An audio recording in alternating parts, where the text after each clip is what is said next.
Hello, this is Justin Williams with the Wolfpacker Podcast. I'm joined today, as always, by editor of the Wolfpacker.com and fellow co-host Matt Carter.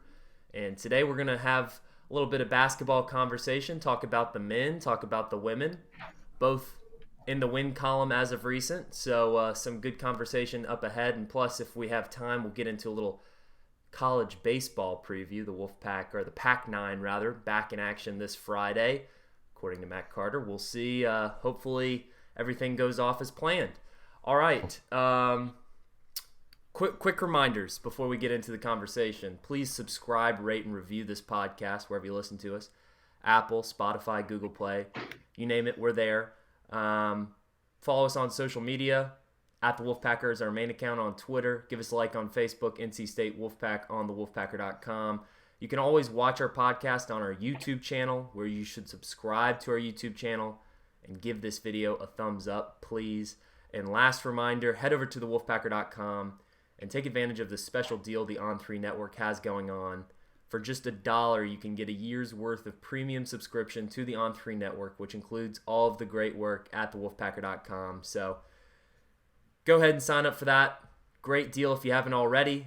It'll take you to February 16th, 2023. If you signed up today, that's a lot is going to happen in that period of time in NC State athletics. A lot to look forward to. So take advantage of that deal and head over to thewolfpacker.com right now.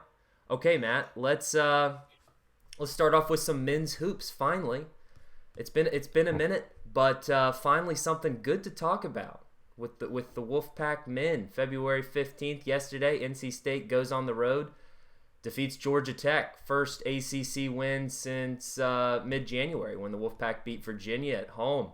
NC State, or Kevin Keatts rather, gets his first win over Georgia Tech. It was the last remaining ACC program that Kevin Keatts has yet to defeat, but he got over the Josh Pastner hump, and NC State put together a first half that, I mean, I don't think it's even arguable. Probably their best half of basketball this season.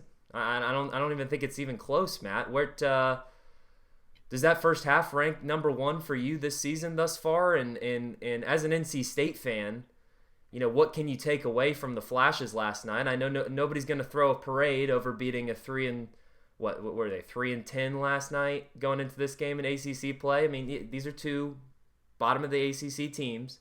But nonetheless, you want to win these games. You want to have some momentum to build off of. So was that the best half you've seen this year from the Wolfpack? And what are some things that fans could take away and maybe get excited about from last night? First off, yes, by a mile, the best first half of the year. I think Georgia Tech probably played a role into that, if we're being bluntly honest. They just were not as sharp for whatever reason. I listened to Josh Pastner after the game, and he's very apologetic about that Georgia Tech performance. But NC State deserves credit for that. Look, they're a streaky shooting team. For whatever reason, they have chosen against Virginia and Georgia Tech to have their best shooting performances of the year. They might be the two best defenses in the ACC. Quietly, Josh Pastner kind of built this matchup zone defense that nobody talks about, but it's really hard.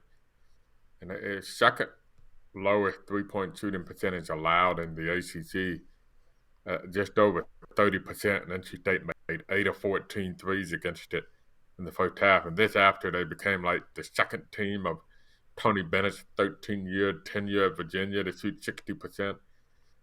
So some weird anomalies for a team that really can't shoot the basketball, which is NC State. But to your second question, what kind of positives or anything? I mean, we have to be realistic, right? We were talking for the podcast. NC State now gets a leg up in last place in the ACC, which means you get that Big Ten Challenge game next year. I've said it before. I'm a schedule guy, so they're playing in a nice tournament in the Bahamas. We know St. Louis is coming next year. And to get a Big Ten game on the road, you start to see the makings of a nice schedule. So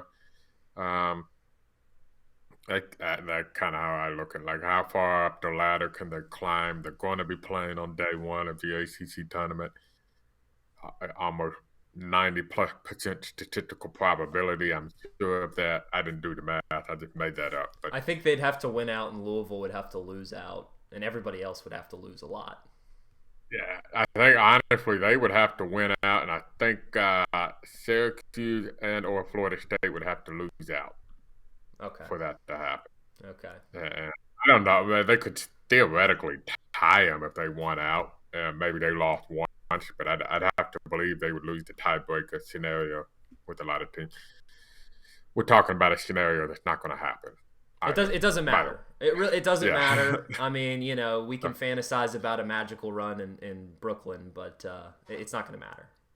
So realistically, you're playing on day one. The season is what the season is. So the exciting thing about last night was you finally had a game where you could just, hey, it's fun.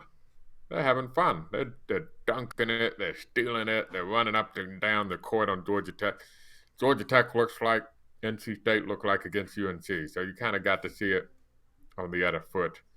So that was fun.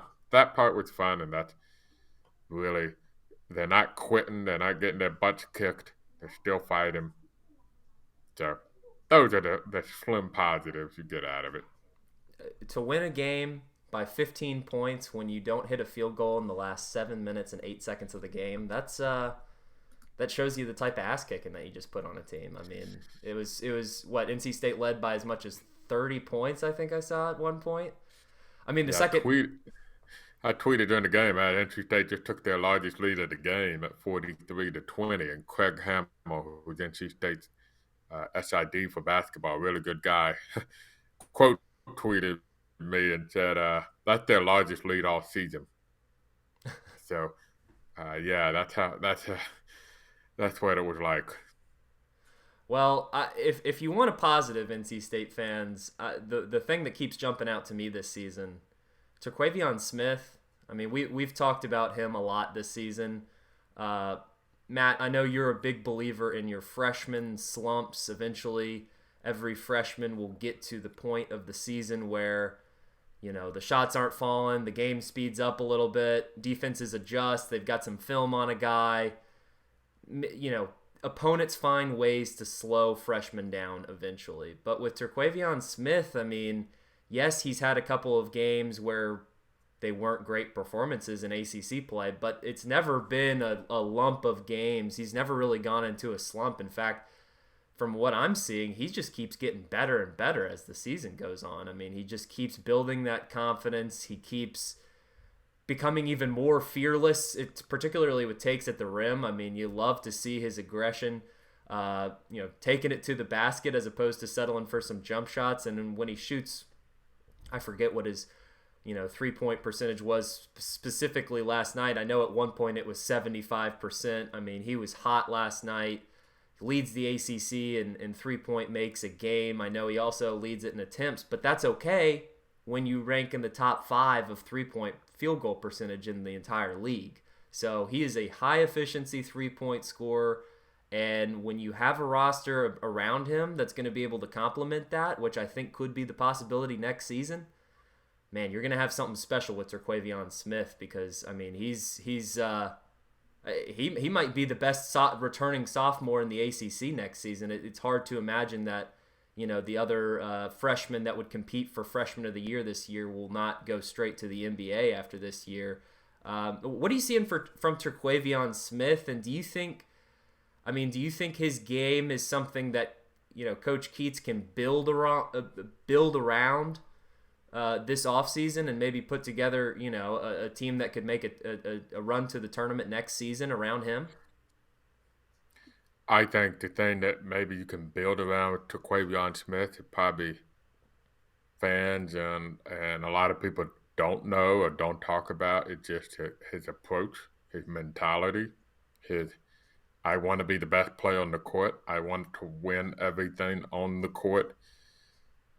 That's the guy with won nothing but championships in high school. So he wants to be the best. He has a very competitive fire about him, and as he becomes more and more the focal point in the program, that should become more contagious with the other players, I would hope. You have this guy who, and that's evident in the fact that he had a terrible last two games. He's coming out firing. I mean, he's not going to stop because he believes he can make every shot he takes. Confident, competitive. Honestly, it's a swagger almost about him that I think NC State kind of needs. That's something the basketball team needs in general. I feel like it's just the program itself. I feel like sometimes maybe a little bit quick, not accusing Kevin Keats of this by any stretch of the imagination, because I know he doesn't feel this way.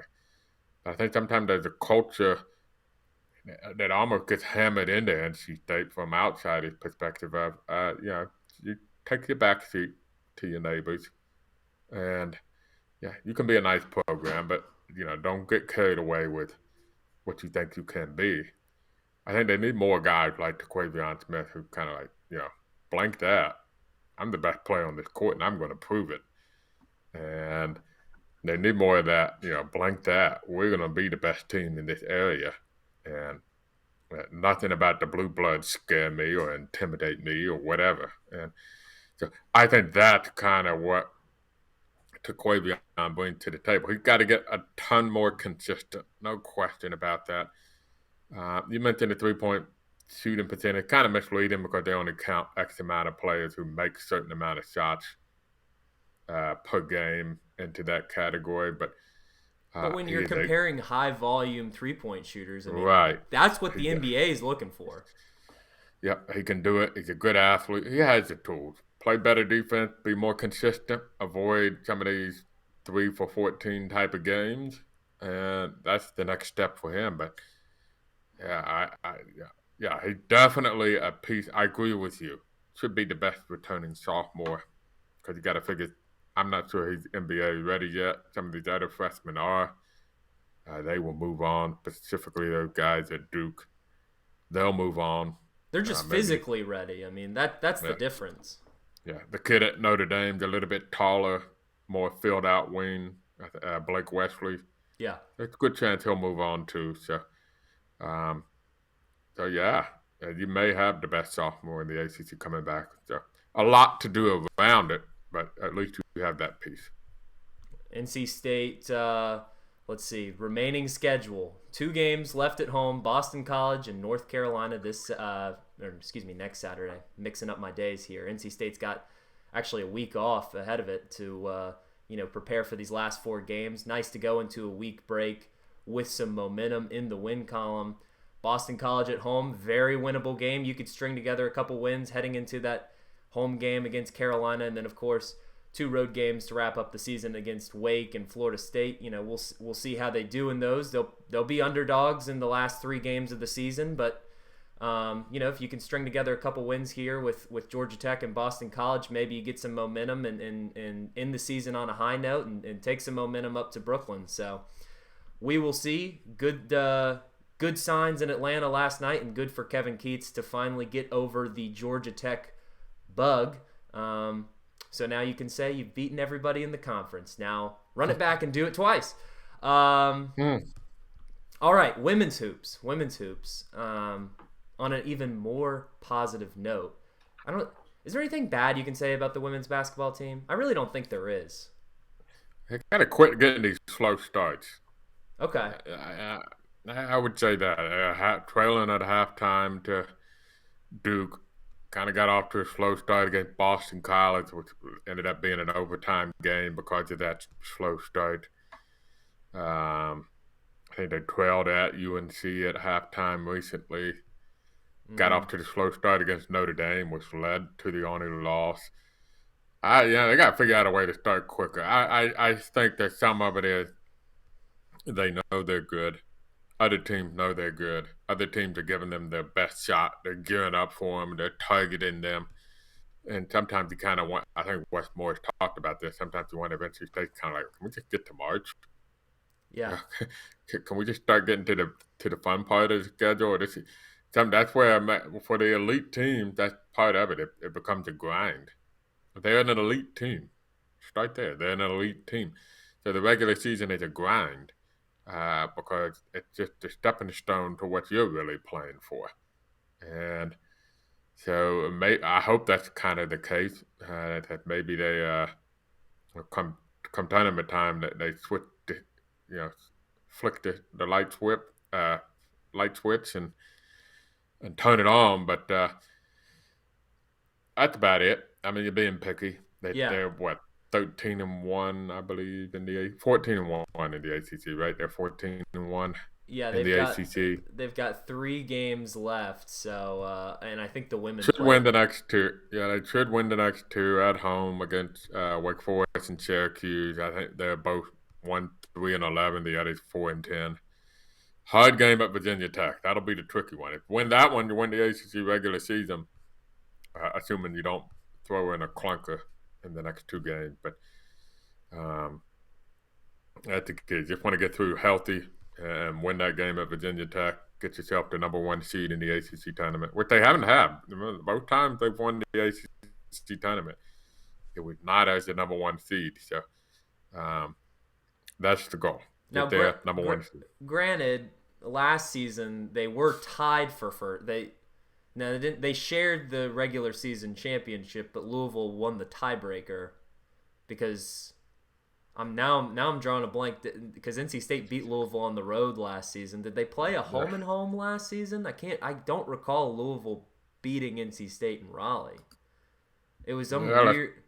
It was a weird tiebreaker because I think they had the same. They ended up so NC State didn't have the games to play. That's I'm looking right. at it now. That's right. NC State had to cancel some games. They went 12-2 in the ACC. Louisville played the full slate, which last year was shortened to 16 games. Well, they didn't play an entire slate either, but they played 16 out of the 18 games. NC State only played 14. Louisville was 14-2. NC State was 12-2. Right. Of course, NC State beat Louisville head-to-head twice. So, it may be a deserving team to win the regular season last year, but would love to see them do it officially this year and get that 1 seed, not even have to pack any red uniforms going to Greensboro in just a couple weeks now.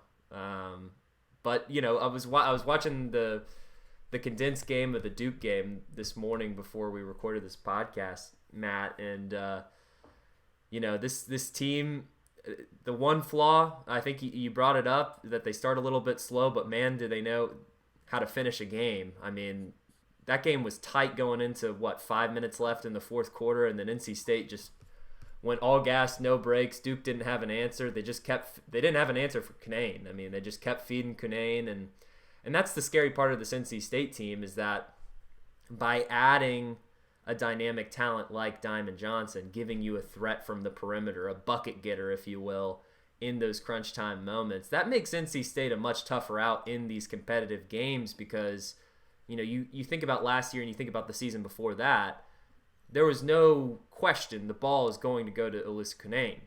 So now that you have another dynamic talent like a Diamond Johnson, I still think Cunane is the better player at this point in her career. She's just a little bit more experienced. She's a dominant big. I think, Wes Moore's probably, when in doubt, still going to want to feed Cunane than maybe take a jump shot with Diamond Johnson, but it makes defenses play a little bit more true.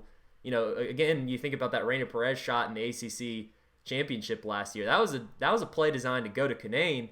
Cunane got doubled, and that's how she was able to kick it out to Reina for the game-winning shot. So, I just love all the weapons on this team. Stay healthy. That's the main thing. Stay healthy through the regular season. Stay healthy through the postseason, because that was one aspect of the NCAA tournament run last year. Losing Kayla Jones for the Sweet 16 game was crucial. So stay healthy and let's see. And I hear all this Final Four talk.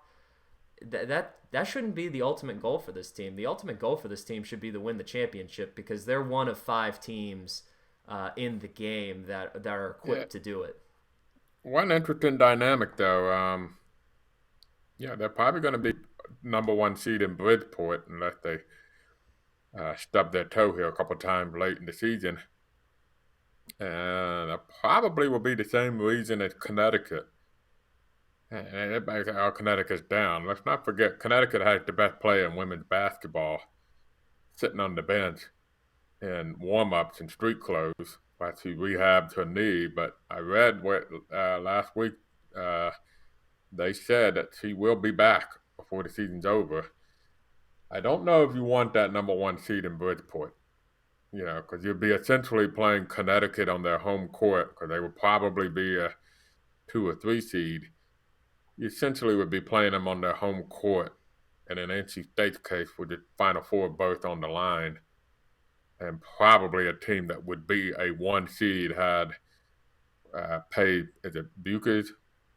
Yeah, Paige Beckers. Yeah. Beckers, yeah. It's like if she was healthy, they're probably a 1 seed. And you would get them on there. That's a tricky. No question. That's And a little tricky. are they for sure like a bridge? I mean, because I know if you get a 1 seed, they try to put you in the region closest to you location wise. But if you're, let's say, a 3 or a 4 seed, are they gonna bend over to make sure that UConn stays in Bridgeport? I mean, Yeah, because I think that's kind of a consideration is to keep the proximity. And when, in the men, it's S curve, right? So if you're the number 1 seed, you get the worst number 2 seed, you get the best number 3 seed, you get the worst number 4 seed. And that's how it works. I think based on the way they did the women's tennis bracket reveal as of today, NC State's region would have 3, 5, and I believe 8, 10. It's not an S curve at all. So it's out of balance. So I do think they put an emphasis on proximity and regional biases and all that. So who knows? well, if you're NC State, root for the rest of the SEC. Maybe South Carolina could take a couple losses. I mean, I think that's what it would take probably for NC State to overcome South Carolina. And rightfully so. Oh yeah, I mean, I don't expect South Carolina to lose again until the NCAA tournament, and I fully expect them to be in the Final Four. They are a great team. NC State played them as well as anybody this season. I mean, I know South Carolina has been upset, but they've beaten a lot of great teams this year as well. And you have to remember that was the first game of the season. I know South Carolina also has that excuse as well. That's all it is an excuse. But NC State didn't shoot the ball particularly well in that game. Either way, would not be surprised to see those two teams go head to head again. Last thing, Matt, we can wrap this podcast up on some baseball talk. And for the loyal listeners at home, as you know, I moved to California 6 months ago. I have been removed from the Raleigh day-to-day scene and talk. And yes, I still watch all the football games, all the basketball games. But, there's just not a lot of ACC baseball coverage out here on the West Coast. And so, Matt, talk to me like I've just been removed from underneath a rock from the past 6 months. What's the deal with NC State baseball? When does it start? What should fans be looking out for this year? Because obviously last season was crazy and like no other. Starts Friday, 3-game set against Evansville. Obviously, it's favored to take that opening series. I think the questions you're looking at, look, it's a whole new team. So they lost a ton of guys to the MLB draft. I think 7 out of 9 players in the lineup either went drafted or signed a free agent contract. 2 of your 5 big pitchers also were drafted. So that's a lot of MLB talent that left the roster. But he got some really impressive transfers. He got some big-time recruits who originally were thought to be high draft picks that came to NC State instead because their demands were too high. Particularly in the lineup, they got 3 of those freshmen that were probably worthy of being drafted in the first 5 to 10 rounds. They're likely all to start. They got 3 transfers, one of whom was drafted, but still came to NC State. That are supposed to be high-impact transfers. You got the 2 holdovers. So interesting to see how that lineup comes together with all those newcomers. And then This year the pitching has a trend with Sam Highfield and Matt Willison, 2/3 of your rotation last year back, and they're good. It's not. I mean, sometimes we say, "Oh, they're back." The question is, are they good? I mean, if you're not that productive and you're coming back, what does it matter? But these two guys prove that they can be good ACC pitchers, particularly with Highfield. And Chris Velleman really was a standout late in the year. If he becomes the third starter, some people think he might be a closer. Some people think Elliot Avon's not tipping his hand. But I do wonder, if Velleman starts, they could have a dynamic weekend rotation where they could really win a lot of series from that weekend rotation. So that's the big question. How does the early rotation look like? It's fun though. I'm a baseball guy, so I'm since the MLB is going to be robbing me apparently of my baseball.